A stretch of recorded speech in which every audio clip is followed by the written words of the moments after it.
नमस्कार, जय हिंद दोस्तों, आप सभी का स्वागत है चर्चा और बीसीटी न्यूज पे। आज हमारे साथ चर्चा में चर्चा करने के लिए एक ऐसी भोजपुरी की दिग्गज हस्ती हैं जिनका परिचय कराना एक औपचारिकता होगी, लेकिन फिर भी शायद हो सकता है कि कोई इन्हें ना भी जानता हो।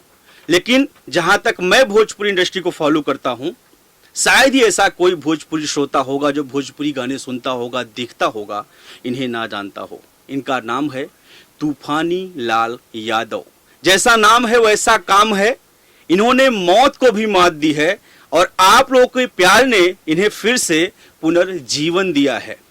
वैसे तो पुराने समय में बहुत ही दबंग थे, इनके आगे कोई भी टिकता नहीं था, लेकिन जब से इन्हें जीवन दान मिला है, इन्हें जीवन का महत्व पता चल गया है। और अब ये सिर्फ भोजपुरी के एक सेलिब्रिटी गायक और नायक ही नहीं हैं, बल्कि मुखिया का भी कार्यभार संभाल रहे हैं अपने क्षेत्र में। तो आइए आज इनके साथ चर्चा करते हैं। नमस्कार भैया।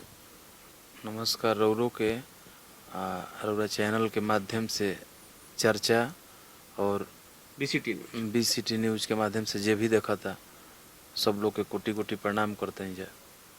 तूफानी भैया, आपके साथ क्या हुआ वो सब जानते हैं, जितने भी भोजपुरी भाषी हैं, जितने भी भोजपुरी श्रोता हैं, सबको पता है।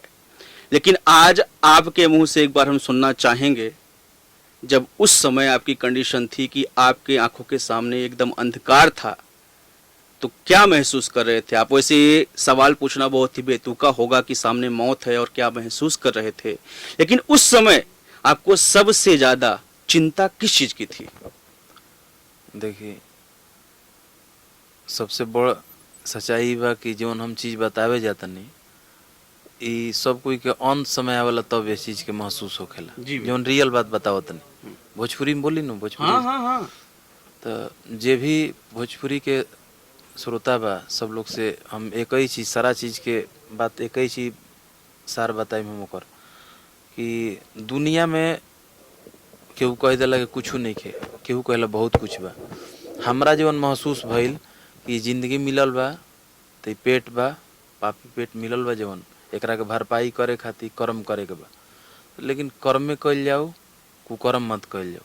हमारा दिमाग से जवन हमारा वो जब महसूस भइल बा, तो एक ही चीज कहल चाहे हम श्रोता लोग से, चाहे जे भी पब्लिक बा, कि आपन काम करी, आपन काम करी, अपना से टाइम बाचे तो केहू के भलाई कर दे, नहीं के टाइम बाचे तो फिर अपना में लीन रही, केहू के बिगाड़ी मत। इहे हमारा जिंदगी के रहस्य महसूस भइल कि अपना फेरा में रही, केहू के बिगाड़े के फेरा में मत रही। एकरा से बड़ सीख और कुछ नहीं के। और बात रउरा कहनी है कि वो समय चिंता का लागत रहे, का महसूस होत रहे, तो बनावटी बात कौनो नहीं की। हम कहते जौन भी बात रियल बोलते हैं, हमारा भी मतलब कि ई सेंस ना रहे कि मतलब कि हम कहाँ बानी, ई बाकी सुनात रहे कि जे अगल बगल बोलत है, ई आवाज आवत रहे कान में।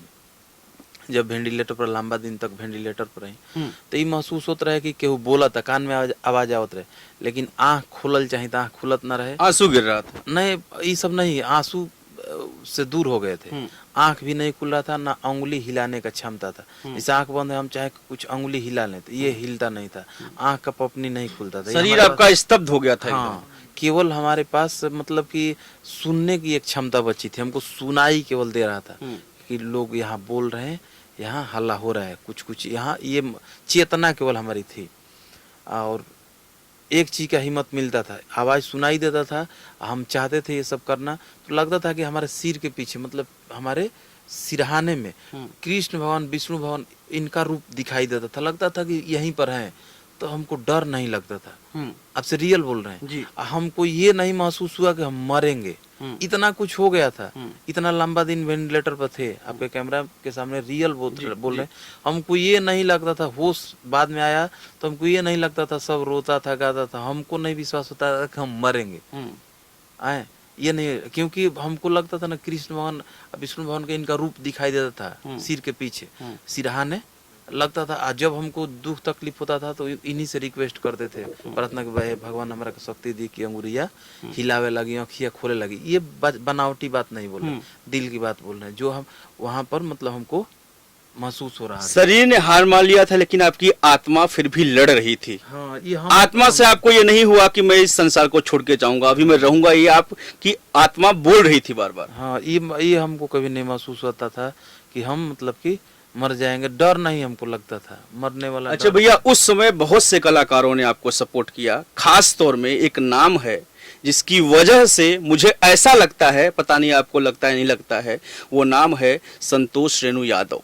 वो समाज के लिए क्या है हमें नहीं पता, वो समाज में आज क्या कर रहे हैं हमें नहीं पता, उनका किसके साथ बनता है, बिगड़ता है, क्या विवाद है, लेकिन ऐसा मुझे लगता है क्योंकि संतोष रेणु यादव जी के साथ में मैं भी आपको देखने गया था, उस समय आपके बड़े भाई उस समय उपस्थित थे वहां पे। तो आप इसको किस तरीके से देखते हैं कि संतोष रेणु यादव जी उस समय आपके लिए ब्रह्मास्त्र साबित हुए?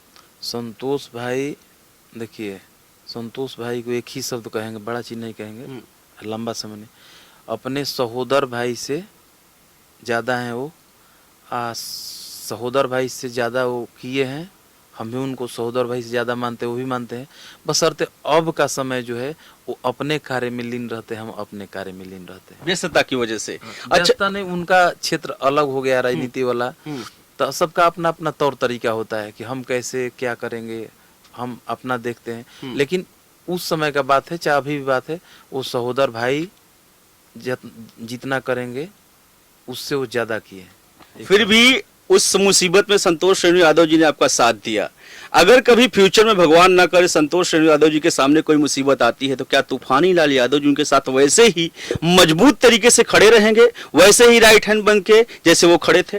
देखिए, जैसे आप पूछ रहे हैं, जैसे अभी वो जेल उल गए थे, सीता जी वाला मैटर हुआ था, तो हम भाई हैं तो सही रास्ता के लिए हम बार बार बोलेंगे। बात समझिए, अगर आप हमको दिल से मानते हैं तो हम कुछ गलत करेंगे तो आप हमको बोलेंगे जी। अगर हमको आप दिल से नहीं मानते, हमको आप गिराना चाहते हैं, तो हम गलत करेंगे तो आप ललकार देंगे कि और जल्दी गिर जाए। तो हम कभी भी गलत चीज बोलते हैं तो हमसे जितना कहना होता है तो हम कहते हैं, उस चीज को चाहते हैं कि रोकें, को सही रास्ता दिखाने की आप कोशिश करते हैं। और एक दोस्त, सच्चे दोस्त और भाई का यही काम होता है। यही होता है। हम भी गलत करेंगे तो उनका फर्ज है